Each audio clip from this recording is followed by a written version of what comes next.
जय हिंद दोस्तों। स्वागत है आप सभी का आपके अपने चैनल सिलेक्शन मेंटर पे।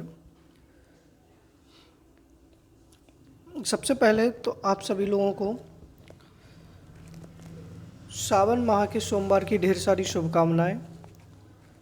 भगवान भोलेनाथ आप सभी पर अपनी कृपा बनाएं और जल्द से जल्द आप लोग जो भी उद्देश्य लेकर बैठे हैं उस उद्देश्य को पूर्ति करें। एक बार आप लोग वीडियो को शेयर कर दीजिएगा। सभी लोग देखिएगा, सामने जो आप लोगों को मंदिर दिख रहा है एक, ये मंदिर का नाम है स्वामी सारंगपानी। ठीक है, श्री सारंगपानी स्वामी मंदिर है ये। ठीक है, और यह तमिलनाडु में है। कहाँ पर है? तमिलनाडु में है। अगर आपसे नॉर्मल पूछ भी लिया जाए कि सारंगपानी स्वामी टेम्पल कहाँ पर है, तो तमिलनाडु में स्थित है। अब आप लोग इस मंदिर की भव्यता देखिएगा कि कितना अच्छा इसका आर्किटेक्ट है, कितना अच्छा सा इसको बनाया गया है। एक बार कभी भी आप लोगों की नौकरी वगैरह लगे तो दक्षिण भारत के मंदिर जरूर घूमने जाइएगा। ठीक है, चलिए, अगर आप लोग तैयार हैं तो फिर हम लोग जो है अपने पहले प्रश्न को शुरू करते हैं। पहला प्रश्न है हमारा कि किस अनुच्छेद के अनुसार भारत के राष्ट्रपति द्वारा राष्ट्रीय आपातकाल की घोषणा की जा सकती है? अनुच्छेद 352, अनुच्छेद 355, अनुच्छेद 356 या अनुच्छेद 360? बताइएगा। देखिएगा, आपात उपबंध जो है वो भारतीय संविधान के किस भाग में है बेटा? तो भाग 18 में है। ठीक है, और राष्ट्रीय आपातकाल कैसे लग सकता है? जब क्या हो? युद्ध हो, बाह्य आक्रमण हो। ठीक है, इसके साथ में और क्या हो? सशस्त्र विद्रोह हो। तब राष्ट्रपति के द्वारा, ठीक है, क्या लग सकता है? मंत्रिपरिषद की लिखित सिफारिश पर राष्ट्रीय आपातकाल घोषित किया जा सकता है। ठीक है, और यह किससे लगता है? तो अनुच्छेद 352 के द्वारा लगता है। ठीक है, ए ऑप्शन आप लोगों का बिल्कुल सही हो जाएगा। अनुच्छेद 355 में क्या है? तो देखिएगा, संघ का यह कर्तव्य है कि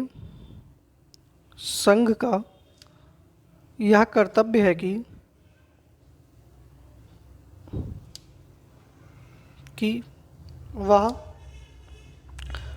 बाह्य आक्रमण एवं आंतरिक अशांति से राज्यों की रक्षा करेगा।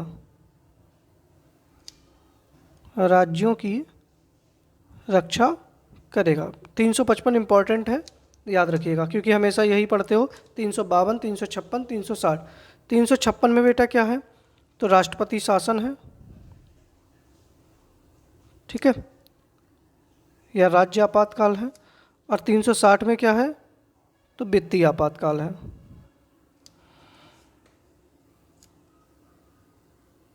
ठीक है, आगे बढ़े। चलिए, तो सही आंसर क्या हो गया आप लोगों का? ए ऑप्शन बिल्कुल सही हो जाएगा। ठीक है, चलिए, दूसरा प्रश्न है कि भारत के महान्यायवादी को कैसे नियुक्त किया जाता है? संसद द्वारा, राष्ट्रपति द्वारा, संसद की सिफारिश पर राष्ट्रपति द्वारा, या लोकसभा अध्यक्ष द्वारा? बताइएगा। तो देखिएगा, भारत का महान्यायवादी किस में है? तो अनुच्छेद 76 में है। ठीक है, कहाँ पर है? अनुच्छेद 76 में है, और इसकी नियुक्ति जो होती है वो राष्ट्रपति के द्वारा की जाती है। बी ऑप्शन आप लोगों का सही हो जाएगा। और यह राष्ट्रपति के प्रसाद पर्यंत तक पद धारण कर सकता है।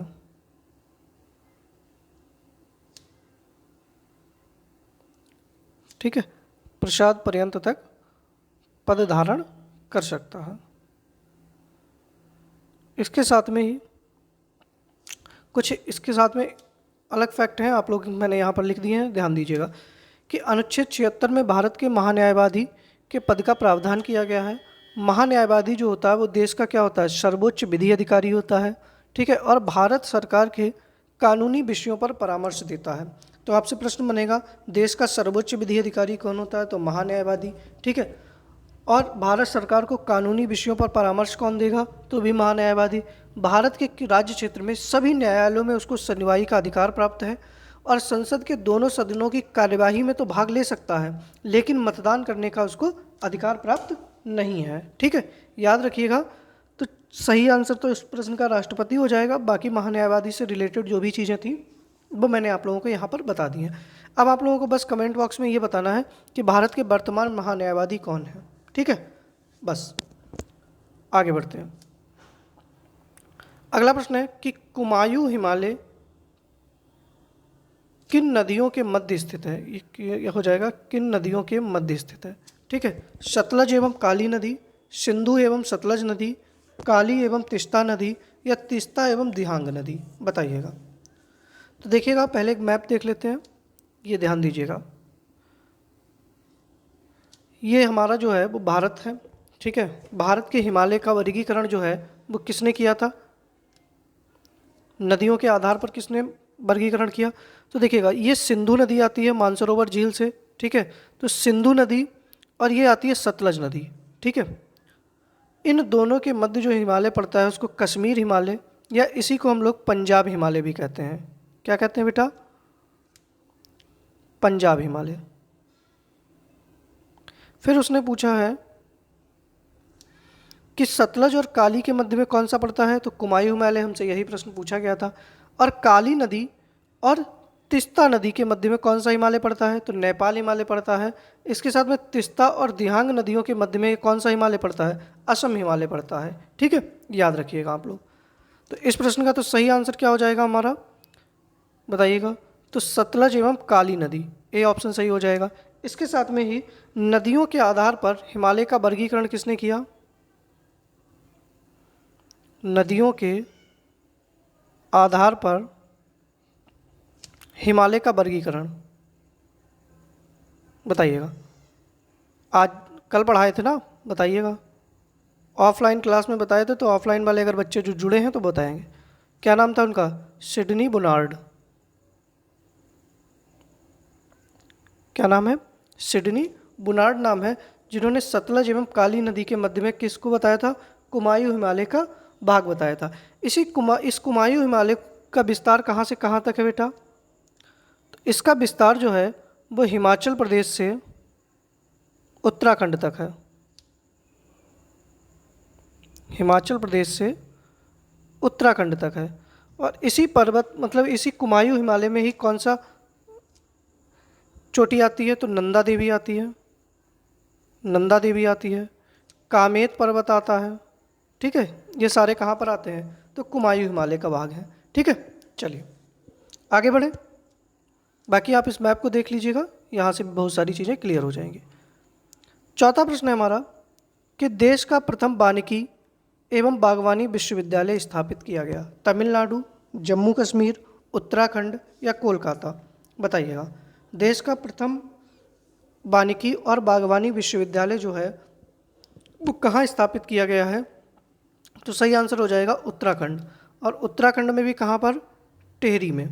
कहाँ पर भैया, टिहरी में स्थापित किया गया है। ठीक है, जो आपका तमिलनाडु है, तमिलनाडु का अनाईकुटी, क्या है, तमिलनाडु का अनाईकुटी में जो है देश का पहला प्राइवेट बायोडाइवर्सिटी पार्क बनाया गया है।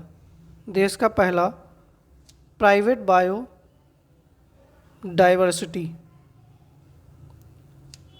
पार्क बनाया गया है। ठीक है, याद रखिएगा। जम्मू कश्मीर में याद रखिएगा, जम्मू कश्मीर में क्या है, डल झील है। तो डल झील के पास जो है एक बाग है जिसका क्या नाम है, सिराज बाग। क्या नाम है भैया, सिराज बाग है, जो कि एशिया का सबसे बड़ा ट्यूलिप गार्डन है। प्रश्न बन सकते हैं, देखो सारे प्रश्न इंपॉर्टेंट है।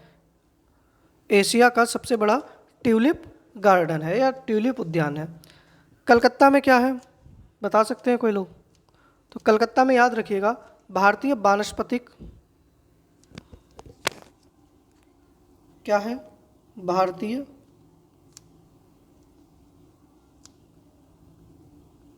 वानस्पतिक, और यहीं पर भारतीय प्राणी सर्वेक्षण विभाग है। ठीक है, याद रखिएगा आप लोग। आगे बढ़े, सही आंसर क्या हो जाएगा? सी ऑप्शन आप लोगों का बिल्कुल सही हो जाएगा। ठीक है, चलिए चौथा प्रश्न है कि हॉर्न ऑफ अफ्रीका में कौन सा देश शामिल नहीं है, बताइएगा। सोमालिया, इथोपिया, जिबूती या केन्या। तो एक चीज़ तो आप लोग ये याद रखिएगा कि अफ्रीका महाद्वीप जो है इसमें कौन कौन, इसमें से जो है कर्क रेखा, मकर रेखा और भूमध्य रेखा तीनों गुजरती हैं। देखिएगा आप लोगों को ये हिस्सा दिख रहा होगा, ये वाला, यहाँ से लेकर ये इस तरीके से, ठीक है, ये पूरा एक आप लोगों को सींग की भांति दिख रहा होगा, इस तरीके से देखिएगा, जो कि एशिया महाद्वीप के पास में है। ठीक है, कहाँ पर है? एशिया महाद्वीप की तरफ है, हिंद महासागर क्षेत्र में। ये कौन सा है? इंडियन ओशियन है, हिंद महासागर के क्षेत्र में है। ठीक है, तो यहाँ पर देखिएगा कौन कौन से देश जो होते हैं वो हॉर्न ऑफ अफ्रीका में आते हैं। तो 4 देश हैं। एक है इथोपिया, तो ये हो गया। एक देश है बेटा सोमालिया, ये हो गया। ठीक है, तीसरा देश है जिबूती, ये हो गया। और चौथा देश है, देखो केन्या नहीं शामिल है। केन्या जो है इससे देखिएगा अलग हटकर यहाँ पर है। ठीक है, एक देश शामिल है इसमें, इरिट्रिया। क्या नाम है जिसका?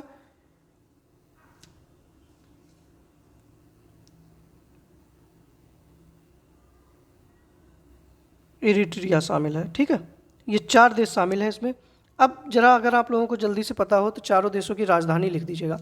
तो देखिएगा सोमालिया की जो राजधानी है जिसका नाम क्या है? मोगादिशु है। क्या नाम है भैया? मोगादिशु। मैं यहाँ पे लिखा दे रहा हूँ, मोगादिशु। इथोपिया की कल ही बताए थे, अदिस अबाबा। ठीक है, जिबूती की राजधानी जिबूती ही है। केन्या की राजधानी क्या है, जल्दी से बताइएगा। तो केन्या की राजधानी नैरोबी है। ठीक है, और इरिट्रिया की राजधानी जो है वो इरिट्रिया। इसकी राजधानी क्या है, जल्दी से बताइएगा। तो अस्मारा है, मस्कारा मत समझ लेना। ठीक है, अस्मारा है। तो देखिएगा हॉर्न ऑफ अफ्रीका में 4 देश शामिल हैं, सोमालिया, इथोपिया, जिबूती और इरिट्रिया। केन्या इसमें शामिल नहीं है। ठीक है, चलिए आगे बढ़ें। छठा प्रश्न है कि महात्मा बुद्ध को महानिर्वाण कहाँ हुआ, या महात्मा बुद्ध का महापरिनिर्वाण कहाँ हुआ? सारनाथ, श्रावस्ती, कुशीनारा या लुम्बिनी। महानिर्वाण मतलब क्या हुआ? कि इनकी मृत्यु। तो बौद्ध धर्म में मृत्यु को क्या कहा गया है? महापरिनिर्वाण कहा गया है। तो महात्मा बुद्ध की जो है मृत्यु 483 ईसा पूर्व कहाँ हुई थी बेटा? कुशीनारा में हुई थी। सी ऑप्शन आप लोगों का बिल्कुल सही हो जाएगा। कहाँ हुई? कुशीनारा में। सारनाथ में जो है इन्होंने अपना प्रथम उपदेश दिया था। क्या दिया था? प्रथम उपदेश दिया था, जिसको हम लोगों ने क्या कहा? धर्म चक्र प्रवर्तन कहा। ठीक है, श्रावस्ती में जो है वो सर्वाधिक उपदेश दिए। कौशल देश की राजधानी थी उस समय। सर्वाधिक उपदेश कहाँ दिए? तो श्रावस्ती में दिए। लुम्बिनी में जो था वो क्या हुआ था? इनका जन्म हुआ था। ठीक है, अच्छा, गृह त्याग की घटना को क्या कहा जाता है? जब महात्मा बुद्ध ने, गौतम बुद्ध ने गृह त्याग किया था तो उस घटना को क्या कहा जाता है? तो महाविनिष्क्रमण कहा जाता है। क्या कहा जाता है? महाविनिष्क्रमण कहा जाता है। अच्छा, अगर आपसे बौद्ध धर्म की भाषा पूछ ली जाए, बौद्ध धर्म की भाषा कैसी थी? तो बौद्ध धर्म की भाषा जो थी बेटा वो कैसी थी? पाली भाषा थी। याद रखिएगा आप लोग। ठीक है, चलिए आगे बढ़ते हैं अगले प्रश्न पर। 7वां प्रश्न है कि निम्न में से किस शासक ने खलीफा की उपाधि धारण की? मुबारक खिलजी, नसरुद्दीन महमूद, बलबन या खिज्र खां। बताइएगा सही आंसर आप लोगों का क्या होना चाहिए? तो देखिएगा खलीफा की उपाधि जो थी वो मुबारक खिलजी ने धारण की थी। खिलजी वंश का शासक था। ठीक है, अलाउद्दीन खिलजी के बाद ये गद्दी पर बैठा था, मतलब अलाउद्दीन खिलजी का बेटा था। और ये गद्दी पर कब बैठता है, जल्दी से बताइएगा। तो 1316 ईस्वी में। कब बैठता है? 1316 ईस्वी में। और देखिएगा ये बड़ा गधा टाइप का था। इसको स्त्रियों की संगत पसंद थी। कभी कभी नग्न होकर दरबार में आ जाया करता था। ठीक है, महिलाओं के कपड़े पहन लेता था, महिलाओं के साथ बैठता था, ठीक है। तो इस सब से दुखी होकर इसका एक वजीर था,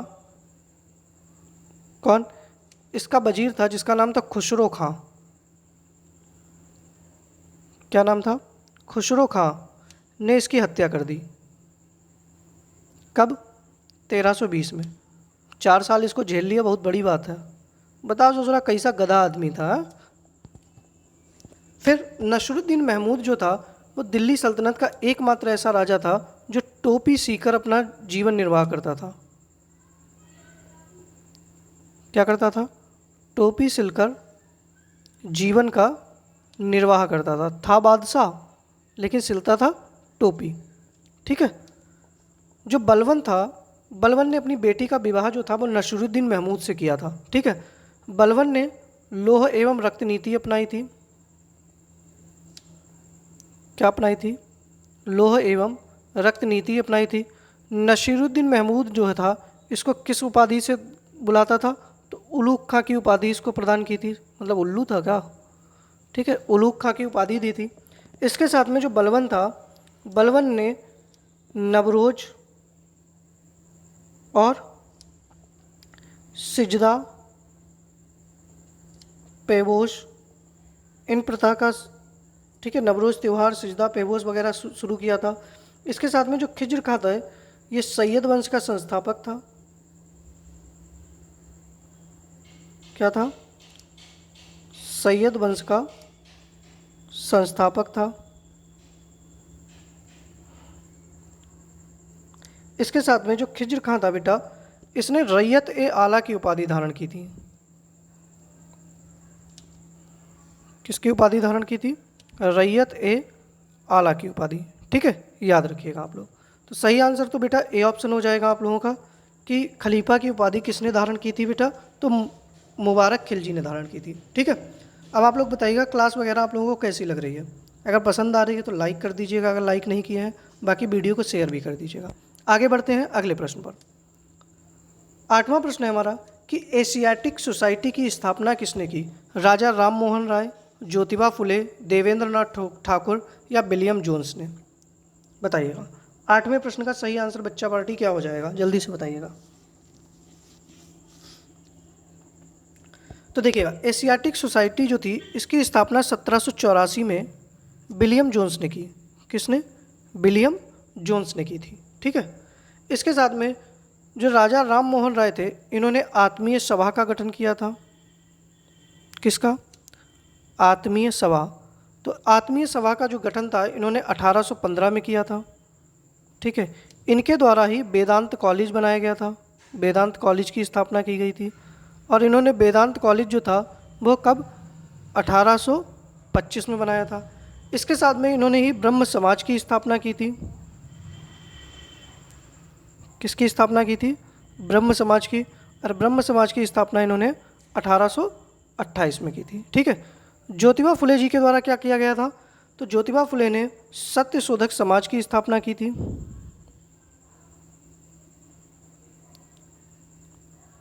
सत्य शोधक समाज की स्थापना, और कब? 1873 में। इन्होंने ही कौन सी पुस्तक लिखी थी? गुलामगिरी। जो आपके देवेंद्र नाथ ठाकुर थे इन्होंने क्या किया था? तो देवेंद्र नाथ ठाकुर ने तत्वबोधिनी सभा की, ठीक है, तत्वबोधिनी सभा की स्थापना की थी। और इन्होंने कब की थी? तो 1839 में की थी, ठीक है, याद रखिएगा आप लोग। तो सही आंसर क्या हो गया आप लोगों का? डी ऑप्शन सही हो जाएगा, ठीक है। चलिए, 9वां प्रश्न है हमारा कि हाइड्रोजन बम का आविष्कार किसने किया? एडवर्ड टेलर ने, जे रॉबर्ट ओपेनहियर ने, एलिसा ओटिस ने या फ्रैंक विटले ने? बताइएगा। तो देखिएगा, हाइड्रोजन बम जो होता है वो किस पर कार्य करता है? तो नाभिकीय संलयन की क्रिया पर। किस क्रिया पर भाग लेता है? नाभिकीय संलयन पर भाग लेता है। और इसकी खोज जो थी, मतलब इसका आविष्कार या विकास एडवर्ड टेलर ने किया था, ठीक है, ए ऑप्शन हो जाएगा। जे रॉबर्ट ओपेनहियर ने परमाणु बम, इस समय ये बहुत ज़्यादा चर्चा में भी है क्योंकि इनके ऊपर एक मूवी आई है, ठीक है। और परमाणु बम किस क्रिया पर भाग करता है? तो नाभिकीय विखंडन पर। किस पर करता है बेटा? नाभिकीय विखंडन पर। एलिसा ओटिस जो थे, इन्होंने क्या किया था? तो ओटिस ने लिफ्ट का आविष्कार किया। जो लिफ्ट होती है, यांत्रिक लिफ्ट जो है, इसका आविष्कार किसने किया था? तो एलिसा ओटिस ने। और जो फ्रैंक विटले थे, इन्होंने जेट इंजन का आविष्कार किया। ठीक है, जेट इंजन का आविष्कार किया था। ठीक है। अच्छा, जो परमाणु बम होता है, इसमें बनाने में किसका प्रयोग होता है? तो बेटा यूरेनियम। ठीक है, किसका प्रयोग होता है? Uranium plus plutonium. प्रश्न बन सकता है क्योंकि बहुत ज़्यादा फेमस है इस समय ये। ठीक है, चलिए 9वें प्रश्न का ए आंसर सही हो जाएगा। आगे बढ़ें।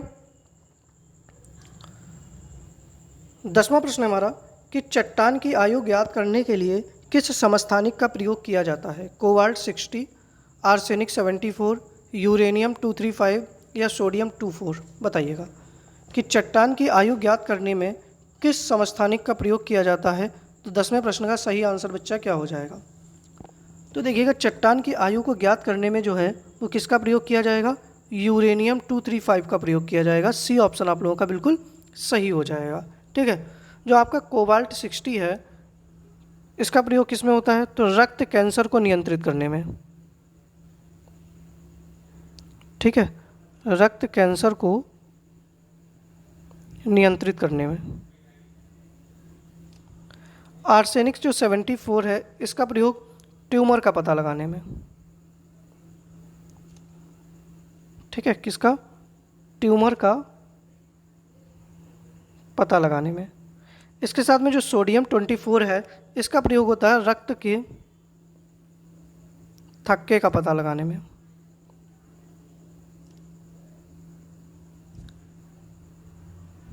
ठीक है, याद रखिएगा। सही आंसर बेटा क्या हो जाएगा? सी ऑप्शन सही हो जाएगा 10वें प्रश्न का। ठीक है, चलिए 11वां प्रश्न है हमारा कि उत्तर प्रदेश में सप्त मातृका की प्रतिमा स्थित है। मेरठ, कन्नौज, ललितपुर, देवरिया। देखिएगा, मैं यूपी स्पेशल के भी प्रश्न आप लोगों के लिए बहुत अलग से ढूंढ के चीज़ें ला रहा हूँ, और चारों के चारों ऑप्शन, मतलब आप ये मत समझिएगा कि 2 या 3 प्रश्न होते हैं। उस 2 या 3 प्रश्न में भी कम से कम आप लोगों के 5 से 7 प्रश्न रोज के रोज इकट्ठे हो जाते हैं। ठीक है, तो उत्तर प्रदेश में सप्त मातृका जो प्रतिमा है वो बेटा कहाँ पर स्थित है? कन्नौज में। कहाँ पर है? कन्नौज में। कन्नौज का प्राचीन नाम क्या है बेटा?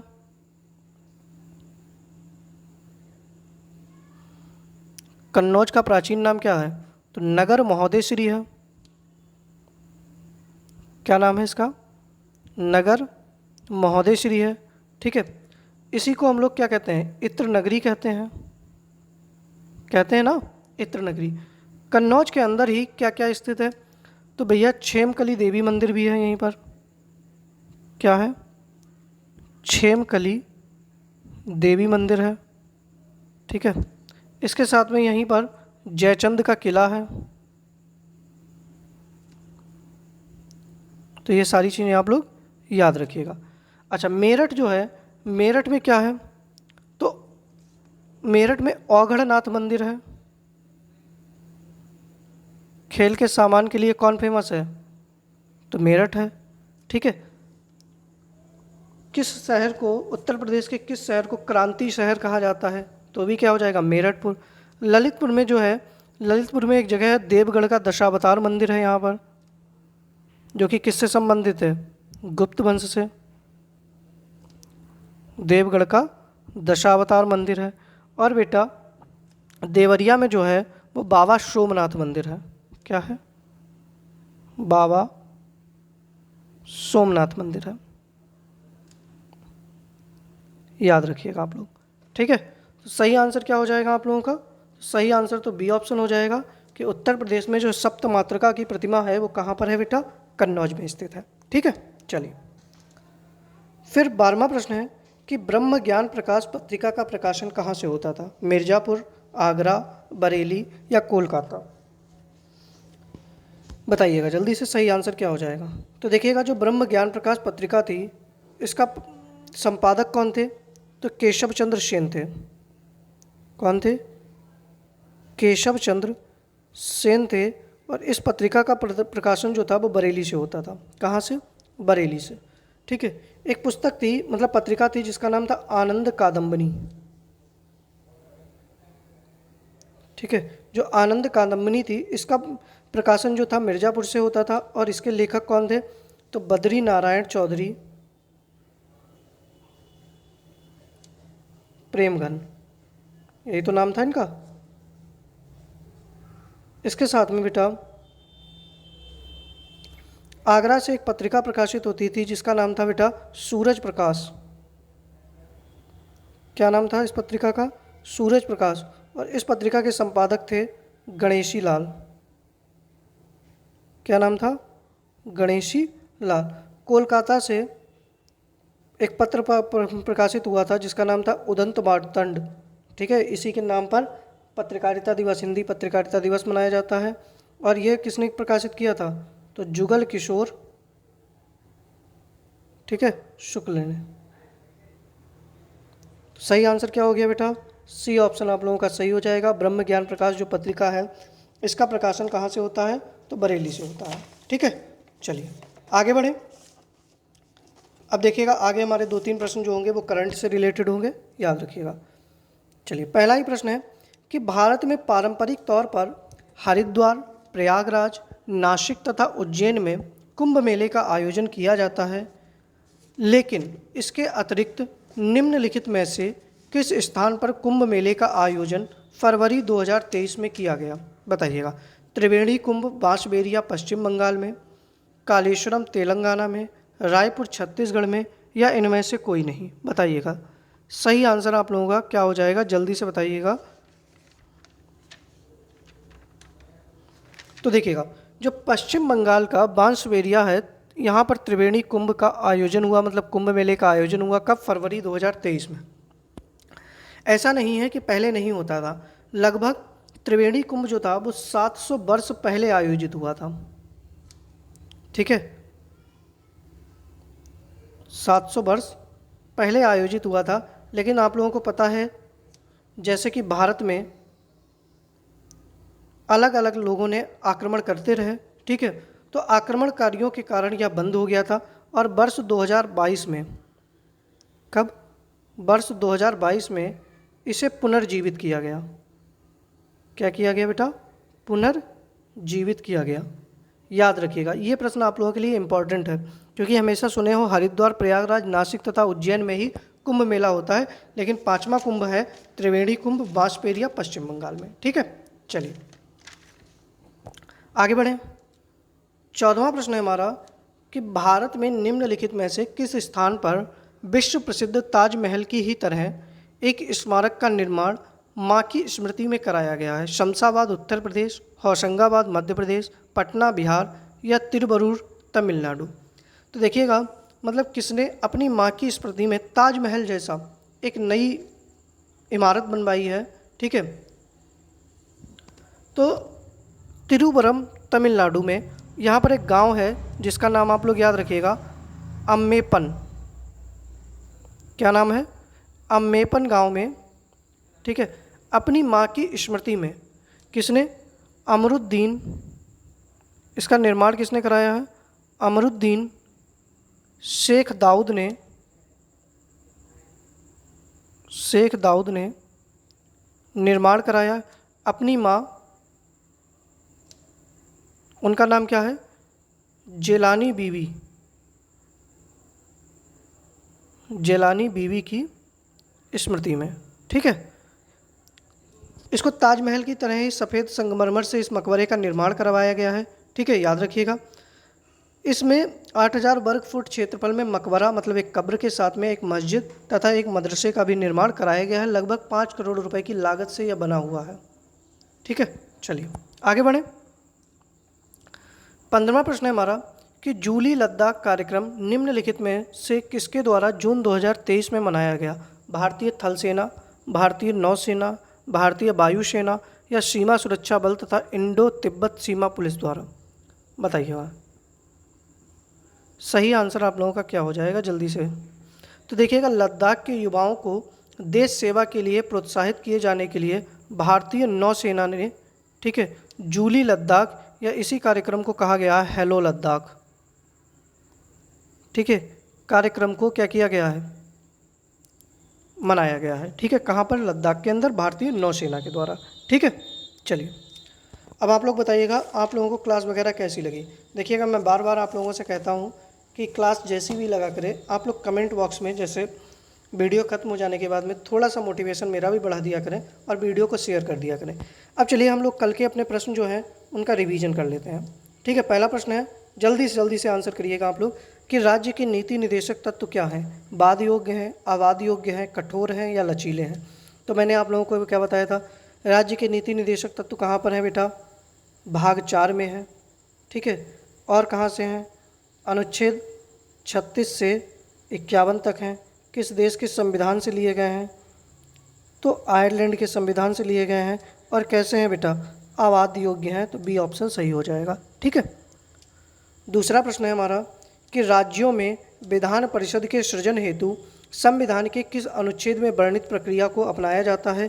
तो बेटा किस प्रक्रिया को अपनाया जाता है, अनुच्छेद 169 को अपनाया जाता है। तो सही आंसर क्या हो जाएगा, ए ऑप्शन आप लोगों का बिल्कुल सही हो जाएगा। 170 में मैंने क्या बताया था बेटा, तो 170 में मैंने विधानसभा बताई थी। ठीक है, विधानसभा। चलिए तीसरा प्रश्न था कि एन्ना जलप्रपात किस राज्य में स्थित है। तो मैंने बताया था कहाँ पर था, नर्मदा नदी पर था। ठीक है, और ये कहाँ पर हो जाएगा, मध्य प्रदेश में। अच्छा, नर्मदा नदी कहाँ से निकलती है, तो अमरकंटक के पठार से। कहाँ से निकलती है बेटा, अमरकंटक के पठार से, और अरब सागर में गिर जाती है। ठीक है, चौथा प्रश्न था कि सर्दियों में लौटते हुए मानसून से किस तट पर वर्षा होती है। तो इसको हम लोग क्या कहते हैं बेटा, कोरोमंडल तट कहते हैं। सी ऑप्शन सही हो जाएगा।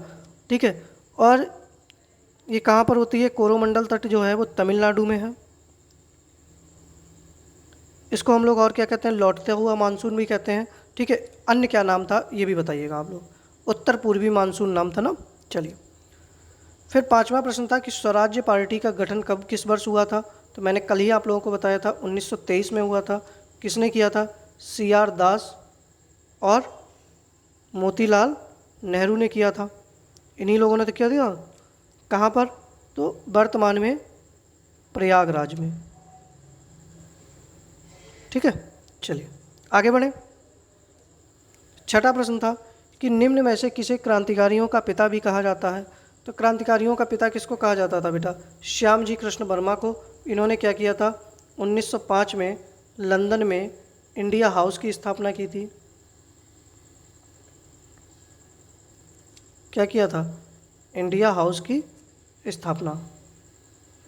अगर भाई देखिएगा, अगर आप लोगों के ये भी प्रश्न गलत हो रहे हैं तो फिर गलत बात है, क्योंकि कल ही ये सारे प्रश्न आप लोगों को पढ़ाए थे। तो रिवीजन क्लास है, जल्दी से आंसर करिएगा, और भी कुछ याद आ जाए तो उसको भी लिख दीजिएगा।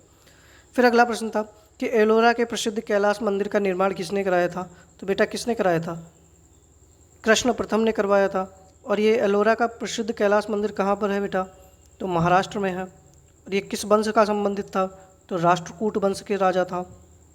किस वंश से संबंधित था, तो राष्ट्रकूट वंश से संबंधित था। ठीक है, चलिए आठवां प्रश्न था विश्व का सबसे बड़ा भू आवेष्टित देश कौन सा है। तो मैंने बताया था कजाकिस्तान है। और कजाकिस्तान की राजधानी क्या थी बेटा, तो कजाकिस्तान की राजधानी नूर सुल्तान थी।